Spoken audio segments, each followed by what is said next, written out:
Okay, time for another just quick garden update. I'll start with the potatoes. They're really flowering up nice, and hopefully you can see it on the camera. You can see the two different colors of flowers. We got the blue ones here and purple ones.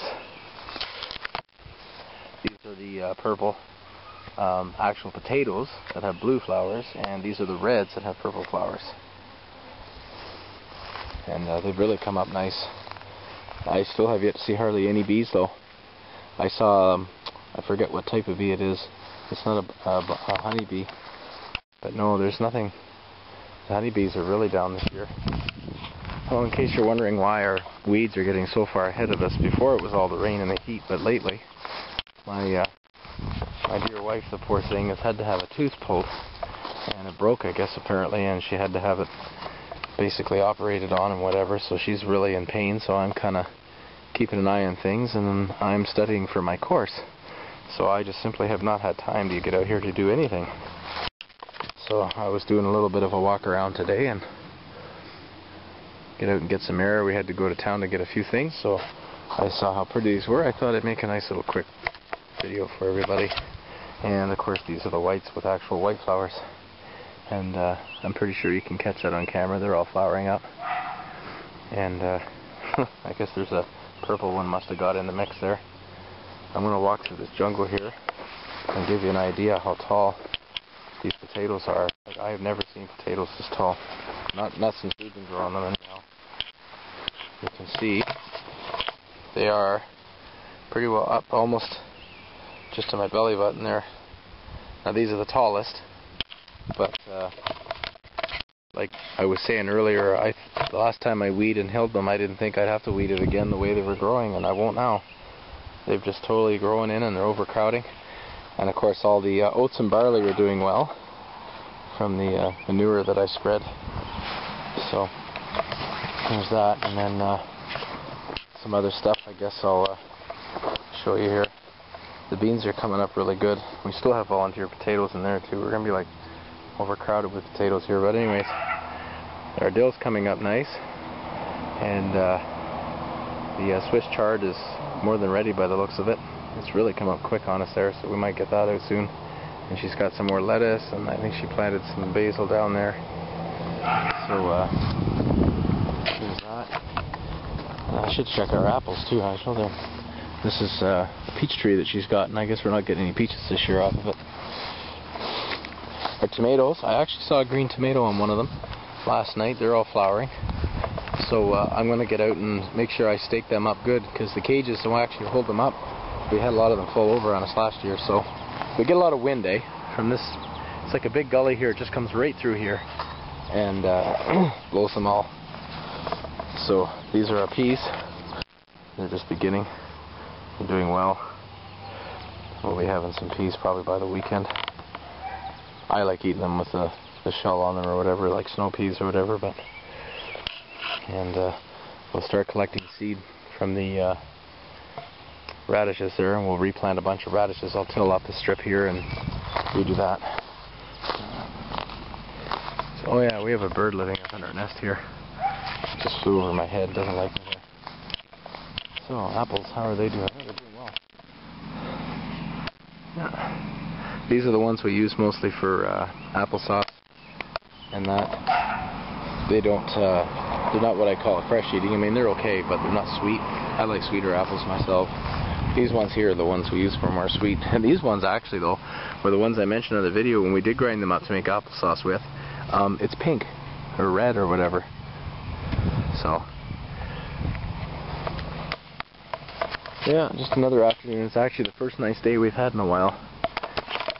I subscribed to Dave's Farm, and he did a video just like today, I think it was. He put it out about how he's going nuts because it's been raining so much. People are complaining he hasn't made videos, right? Well, it's true. We have had a lot of rain this year. I could give maybe an agriculture report or something on that soon, because it's quite relevant to our economic series with the way the weather is.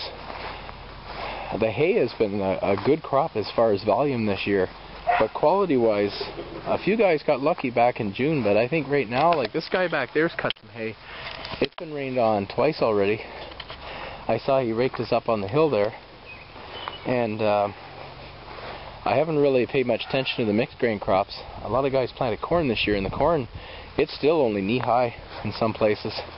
Like, our sweet corn's doing really well compared to most of the farmers, and usually their corn's bigger, of course, because it's a silage corn. But ours, we're on a hill this year, so I think that's kind of what's been helping it drain away. And that back garden there, that where we put all of our zucchini and our pumpkins in, normally we have to actually water that. That's really gravel. And we haven't had to water it once this year, and everything's green as can be. Like, I haven't even had time to get my grass cut. I gotta get out here and do this. I actually dry it, and then I break it up and I feed it to the bunnies. But yeah, so this course I've been doing, I've really been buckling down this week, trying to get as much done as I can. But it's funny, no matter how much you know, how much you learn in life, there's always language barriers I find to get past, new words that people use, and or some businesses use the same word but in a different way. And it's hard to retrain yourself, but we'll get through it. I might actually branch into 2 or 3 careers from this if I pursue it. You know, I really wish I could just be a homesteader. That's what I've been trying to do. 15 years I've been trying to do farming full time and that, and you know, it's always the wrong reasons, but just haven't had a lot of luck with the bunnies, you know. We're still trying to figure out really why. Like, everything's, I don't know, I've had consultants talk to me and other rabbit farmers, some of them have been in business 40 years, they still can't figure it out, so I think I might maybe just clear the whole herd out and maybe start fresh or something, you never know. But anyways, besides all that, I'm obligated as a good man to look after my family, and so I gotta change careers quick and get some income. And the jobs I have been doing, I've always enjoyed factory work, but they're gone the way of the dodo bird. No more factories. And even if there are, the work they're offering is temp, and it won't last, and you just get retrained and get all that knowledge, and then you finally get good at the job, and then you get laid off. But this is my corn here. Now, the one problem we did have is the seed we used didn't come up very well. I think my wife might have told me that it was 2-year-old seed we had. We didn't buy seed this year. We had some left, so that's probably why. But I've been happy with the growth of this, though. It's certainly nice and green, and it's come up well. But no, the word of a lie, the farmer's corn would be more like that one there. And that's silage corn. So normally mine isn't twice as tall as the farmer's corn is. My grain's doing well, though. I didn't plant that on purpose. Once again, that's all from the manure and the feed that I use. And shamefully, this is probably genetic modified. I have no way of knowing, right? The only way to tell for sure would be to spray some Roundup on it to see if it died or not. But that's one of the shames these days for people that try to be organic, which is why we don't actually say we're organic. I mean, you know, we're certainly not certified organic, and this is one of the reasons for it. If you spread manure, it has to compost apparently for up to 2 years in some cases. And obviously, as you can see, if I have grain coming up that's from GM crops or whatever in there, but it doesn't, unfortunately this is how it works, you know, it isn't feasible for us to do that. I would have to sell my rabbit meat at a premium, and that won't work. There's no market for it. So, and then I would have to buy organic grain, you see, for the feed, and that would probably double or triple my costs, and I'm already losing money as it is, so there's just no way on earth I could do that. I have been looking into other feed methods. It's really hard to find information besides using pellets. Almost all the commercial guys, if not all of them, use pellets. I did for a number of years there, and I had mixed results, different types of pellets. But no, anyways, I didn't intend this being this long, but just giving an overview of our gardens again. And of course I got my work cut out for me here. I've been collecting all this skids and everything and all this wood. It's actually kind of a mess right now. I've just been throwing all the loose pieces right here in this pile. I gotta get it cut up and start tackling at this.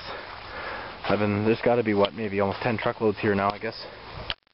I just got another one the other day, and actually pretty soon I'm going to do another skid run. I don't want to quit that. Thanks for watching.